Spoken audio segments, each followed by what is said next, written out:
India is in major turmoil at the moment. Despite relatively calm foreign exchange figures versus the US dollar, the Indian rupee is undergoing massive excavation.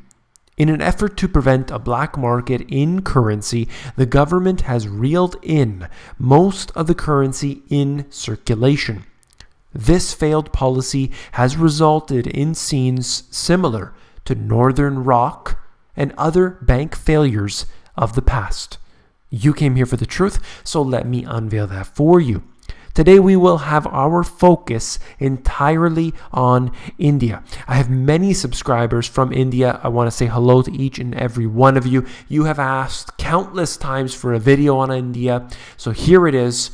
And at this time, what exactly is going on? They are making the news, and it is very important to discuss it right now because I do see some of this occurring in other places around the world. Let's look at this. So these signs were posted, and essentially what it says is the 500 and the 1,000 notes ceasing to be legal tender. So you have to, if you want your money, bring your currency in to the bank and deposit that. It is a requirement, or you're going to lose your money. What if you're abroad? What if you can't get out of your house? Maybe, you have some sort of condition. Well, then you are going to be in very big trouble. And what about the fact that many of these individuals don't have bank accounts, and many of these individuals simply do not want to wait in these queues, these long lineups for hours and hours and hours, only to get a small amount of money that they're able to deposit. There are limitations which they say will be raised at a later date. So you have to wait in this long lineup just to deposit some of it, and this has resulted in chaos that has occurred throughout the cities. Let's look at this. So you're looking at, chaotic scenes outside banks in India 2 days after the 500 and the 1,000 rupee notes were withdrawn as part of an anti-corruption measure. So this could be very true. I'm not going to deny that. We don't know. I think there's much more going on, but let's just look at this for a moment. If you look at it, these bills aren't necessarily very massive. Of course, the dollars would buy you a lot more over there. But, the equivalent of, let's say, a $7 bill isn't exactly something huge. Some banks ran out of cash. At others, police were called in to manage the queues of anxious customers hoping to change their savings for legal tender. The surprise government move is aimed at tackling corruption and tax evasion. That's at least what the government is coming out and saying. Part of this, I'll just say, just since I got on the top of my head here, part of this is all because of the introduction of the cashless society. Many low-income Indians, traders, and ordinary savers who rely on the cash economy have been badly hit. Banks were shut down, to allow them enough time to stock the new notes following Tuesday night's announcement. So what happens? If you want cash from that bank at that time, if you need to do business at that bank at that time, they're shut down. You can't do it. This is a bank holiday. This is something that could happen in your country, wherever you are from. Never discount that as a possibility, because there's a good chance that wherever you are from, at some point in the past, people were locked out of their accounts. So it could happen again. There are also limits, right here, capital controls, on cash withdrawals from ATM. So you're looking at two notes accounting, look at this, 85% of the cash in circulation. So don't think of it, as they try to make us seem like, this is just something small. Don't worry about it. 85% of the cash in circulation, nearly all of the cash in circulation, has to be brought back in and recycled. This is not something that should be taken lightly. That's pretty much everything. And again, people don't have there are many people who don't have bank accounts. They don't have these traditional methods. They're stuffing their cash under their mattress. And then those individuals who save their money in gold, something very traditional in India, are getting real screwed over right now. Let's look at this. While people have until year end to deposit the old notes in their bank accounts, the government has said it will scrutinize. Check this out. I mean, this is when you know that there's corruption here. It said it will scrutinize large cash deposits and money with undeclared origins and will tax or penalize depositors. That created a scramble for ways to turn the so-called black money and evade taxation into white. So think about this for a second. You got a lot of money sitting at home under your mattress. You go to deposit into the bank. They're going to tax you for it. Why? Why? Oh, because you're a criminal now. Because you have cash at home. Because you don't want to have all this money in the banking system. You have to suffer. Now, I get it. I understand. There's black market here. There is a lot of tax evasion. There's a lot of criminality going on. I get it. I get that. But there's also a lot of people who don't trust this system and they want to keep their money under their mattress. They want to keep their money in gold. And instead of allowing this to happen, just saying, fine, you know what, we'll put our money in the bank, you're going to tax them. You're going to penalize them for this. And this is nothing but a last-ditch effort to get more money into the banking system because it is failing. There's actually a description of exactly what they do to turn this money around. Simply washing the money clean, according to that system. But of course, it becomes a business. A lot of people are making profit off of that. So people are losing money either way.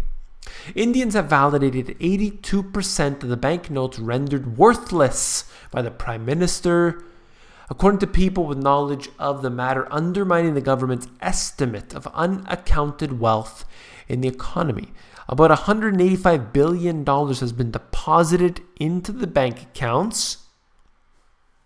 The government estimated that about 5 trillion rupees of the 15 trillion rupees sucked out by Modi's move would stay undeclared, implying that this was cash stashed away to evade taxes known locally as black money. This is the type of thing that we have to watch out for, not just in India, but in other places as well. So India did it this time. They could certainly do it again and again and again. But it should be a lesson to other countries as well. And then we look at this. I can't, out of all the countries in the world, I can't believe I've seen this. Talking about restrictions on gold ownership for Indians. Now, you talk about this in countries like Canada, the US, the UK, Australia, and others. People are worried about that. Will I be allowed to hold gold? Will they nationalize it? Will they confiscate it? And you look at this. In connection with search operations for black money, the government on Thursday clarified on the exemption limits for seizure of gold jewelry and ornaments. We're not talking about gold bullion here. We're not talking about coins. We're talking about jewelry and ornaments, okay? Things that have been passed down from generation to generation to generation. But don't worry about it. Your gold is safe, according to the government. That's a quote. 500 grams for married women, 250 grams for unmarried women, and 100 grams per male member of the family. Wow. Now you might think, look, 500 grams, that's a lot. I could deal with that. So you have raids taking place search and seizure operations on people in India. And they're doing this simultaneously. So if you want to take that money that is going to be put out of circulation and you wanted to buy some gold with it, well, you got another thing coming because you are maxed out for how much you can have. And they could raid your house at any day. And surely, if you have this illegal thing in your house, all of a sudden, they take it away. And this right here shows you the level of criminality. People are they're so blind sometimes, thinking it can't happen here, it can't happen here. Out of all of the places in the world to have restrictions on gold, it's India. This is, and I might as well just get into it right away.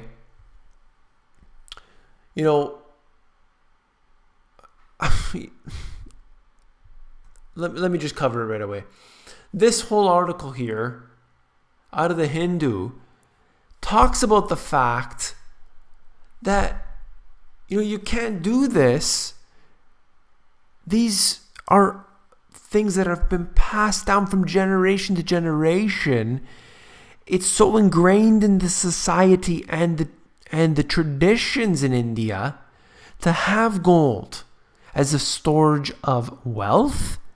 And as, the ornamental value, the sort of that sentimental value as part of their society, part of their culture. And they are crushing that by doing this. I hope that they don't actually go ahead with it. But as far as I'm aware, this is already in place.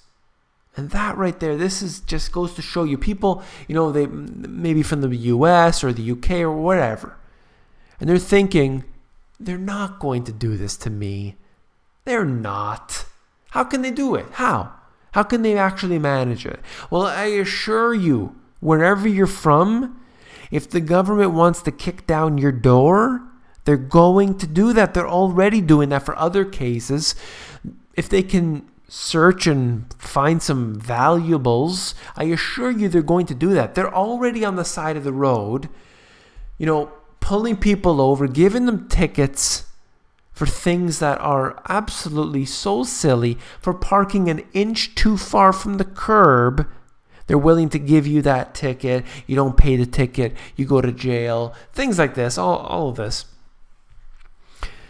And you don't think they're going to do that for some valuables like gold? Oh, I assure you they just might. This here is talking about 1971, Nixon shocked the world, taking the dollar off the gold standard. The dollar has been on the gold standard since the Bretton Woods. The biggest bombshell for gold investors in 45 years since the Nixon announcement may be ahead. That bombshell is a potential ban on the import of gold into India. If it happens, there's a high probability of he's suggesting a one-day drop in gold of $200. Think about this. India being one of the largest consumers of gold. And it's not because of, investment, although sort of is. This is all ingrained in the culture. And think about it. If they ban an import on gold, that would be so shocking, so threatening. It would be a very, very big disaster for the gold price. It would be a disaster for the people as well in India. This would obviously cause a shockwave throughout the system. I don't know how it would affect necessarily the prices locally in gold, and then have sort of an effect on the global gold market as well. I don't know what they're doing here. All I can say is that, number one, this is all part of a cashless society. Number two, this is what you would do if you were a failed government and you wanted to bring in that money and have them invest in their, whether it's bank accounts, whether it's mutual funds, stock markets, anything of this sort, bonds, whatever. That's what I see happening right here at this time, although there's so much more going on. You have the fact that, and this I'll leave it off with this, there's so much poverty in India at this time, and the numbers vary. They actually exclude certain groups of people, that lower end of the spectrum in India, the untouchables. So the range could be anywhere from 240 million to 600 million poor people. But either number you choose, it is dramatic. And then you have this kind of thing that takes place where a lot of these people, they don't have bank accounts. So all of a sudden now they have black market money as the only thing. Maybe they only have a few dollars, but it's now considered perhaps black market. I mean, it's unbelievable what they're doing here. I don't know what is going to come of this, but it is not good news. If you found this video informative, please give me a thumbs up. If you don't like me, if you don't like the video, heck, if you like Janet Yellen, if you like Ben Bernanke, just give me a thumbs down. Share your opinion. Last but not least, if you found this video informative, you'll definitely find my book, The Money GPS, even more informative. You can look through the book at Amazon, where you can see diagrams and all the charts that I've done here. Just go over there. They have a look inside feature, which will allow you to flip through the pages of the book and see if you like it. Take care.